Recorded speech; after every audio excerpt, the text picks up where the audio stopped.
Let's talk about disqualifying a lawyer on the other side. And this doesn't come up very often, but we have a template in here in case it does. And the most common reason that you would attempt to disqualify a lawyer on the other side is because they have a conflict. And the type of conflict they might have is that they represented your client previously. And that sounds just crystal clear, and as so many areas of the law, it is not. So when you dig into the research on this, it's very interesting. And if you do have a motion to disqualify, we have a template here to help you with that.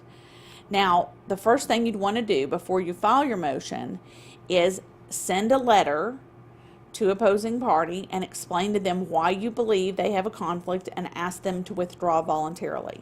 Save everybody the time and money and the court. And every time that you do something like that, and we recommend, as you'll see in these templates, you're always sending a letter before you file anything practically, is it helps you on attorney's fees. So if you show that you showed the lawyer the conflict, made them aware of it, and they still failed to withdraw, then that might help you get attorney's fees.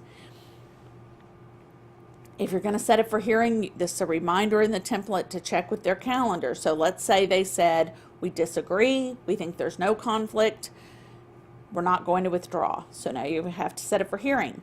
Be sure to check with their calendar.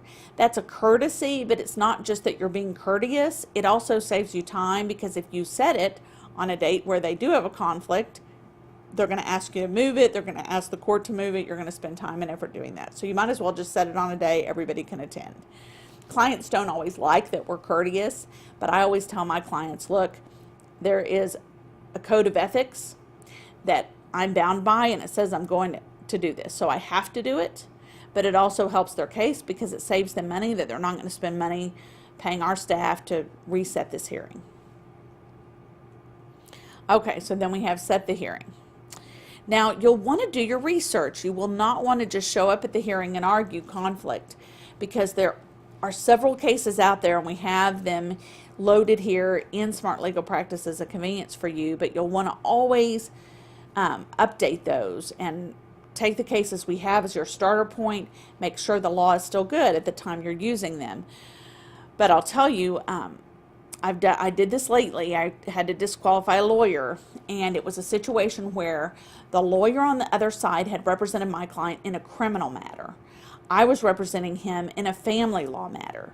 So the case law and the rules say that if it is a similar situation, then they have to be disqualified. But if it's not, they don't.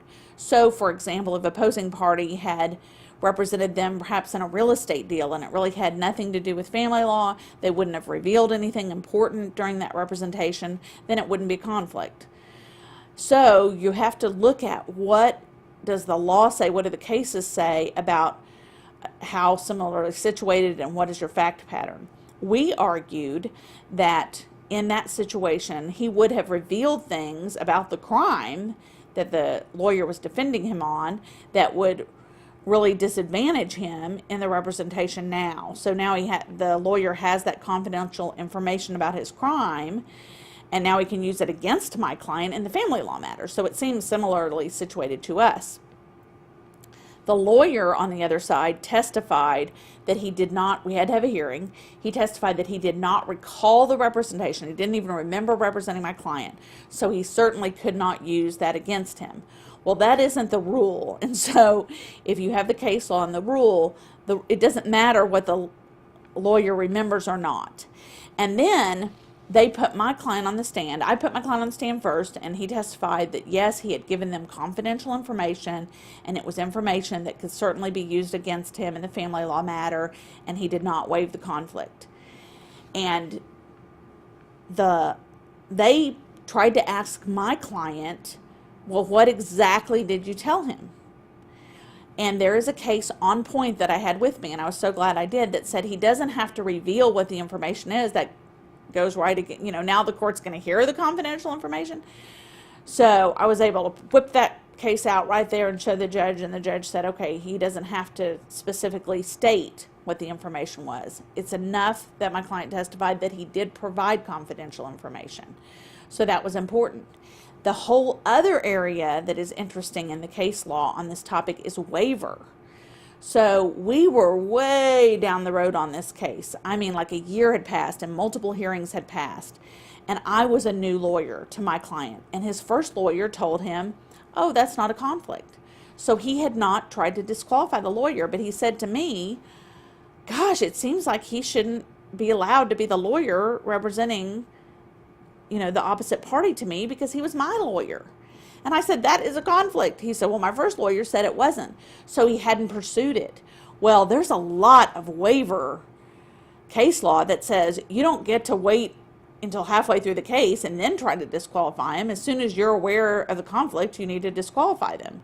And I don't really think that my client can blame it on his lawyer. Then that's just back to a malpractice suit against a lawyer maybe. So I was worried that had they done their homework, they would argue heavily waiver. Well, luckily they did not do their homework. They did not have smart legal practice, obviously, and they did not argue waiver. But be aware of that's a big topic that can be argued against you. So we have the cases loaded, but obviously update them and be aware that it's a little bit more complicated area than you would expect on first blush. Okay, so prepare a post order, and I would have 2 orders with you. They're going to be very simple, right? They're going to be disqualifying the lawyer and awarding you attorney's fees.